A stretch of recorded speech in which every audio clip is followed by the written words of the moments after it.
Medical Dialogues, your daily dose of health and medical news. I'm Roshni Dhar. Let's look at today's top headlines. NEET 2022 not being postponed. Breaking the hearts of all the NEET UG 2022 aspirants who have been demanding deferment of the examination, a recent tweet by PIB Fact Check has alerted against a fake notice being circulated regarding the exam postponement.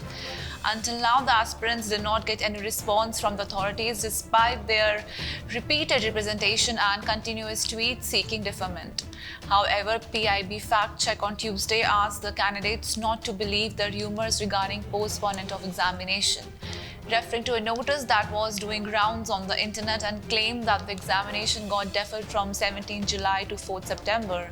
The Twitter page of PIB Fact Check mentioned clearly that a notice is doing rounds on social media claiming that the NTA has rescheduled the NEET UG for 4th September 2022 instead of 17th of July. PIB further mentioned that this notice is fake and NTA has not issued any such notice. Doctors protest against proposed move to pool GNK PG medical seats in All India Quota. Doctors on Thursday staged a protest against the Jammu and Kashmir administration's proposed move to pool 50% postgraduate seats from Govt Medical College and all seats of Sher-e-Kashmir Institute of Medical Science for All India Quota this year. Accompanied by medical students, the doctors staged a protest in front of the GMC office here in support of their demand for shelving the idea until more postgraduate seats are allotted to new medical colleges in the Union Territory. AIIMS New Delhi again extends tenure of Director Dr. Randeep Guleria. With the ongoing search for a new director of All India Institute of Medical Science, New Delhi, the term of the President, Dr.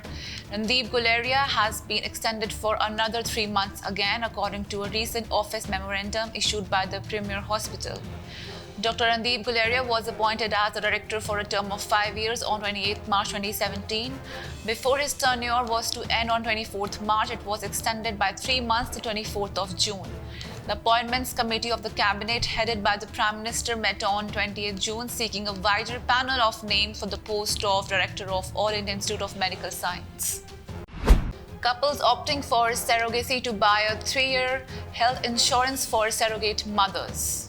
Couples who intend to take the surrogacy route to become parents will have to buy a general health insurance coverage in favor of a surrogate mother for a period of 36 months, according to the surrogacy rules issued recently. The insurance amount should be sufficient enough to cover expenses for all complications arising out of the pregnancy and also post-mortem delivery complications. According to the rules notified by the Union Health Ministry on 23rd June, the number of attempts of any surrogacy procedure on the surrogate mother should not be more than 3 times. WHO considers declaring monkeypox a global health emergency. As the World Health Organization convenes its emergency committee on Thursday to consider if the spiraling outbreak of monkeypox warrants being declared a global emergency, some experts say WHO's decision to act only after the disease spilled into the West could enrich the grotesque inequities that arose between rich and poor countries during the coronavirus pandemic. Declaring monkeypox to be a global emergency would mean the UN Health Agency considers the outbreak to be an extraordinary event and that the disease is at risk of spreading across even more borders. It would also give monkeypox the same distinction as the COVID-19 pandemic and the ongoing effort to eradicate polio. Glenmark Baddi facility gets 6 US FDA observations. Drug maker Glenmark Pharmaceuticals Limited has recently announced that the US Food and Drug Administration has issued Form 483 with 6 observations after an inspection at the company's formulation manufacturing facility based out Baddi in India. An FDA Form 483 is issued to firm management at the conclusion of an inspection when investigators has observed any conditions that in their judgment may constitute violations of the Food, Drug and Cosmetic Act and related acts. The inspection was conducted between 13 June and 22 June. That's all for today. Stay safe. Never miss a medical update from Medical Dialogues. Like, subscribe, and press the bell icon.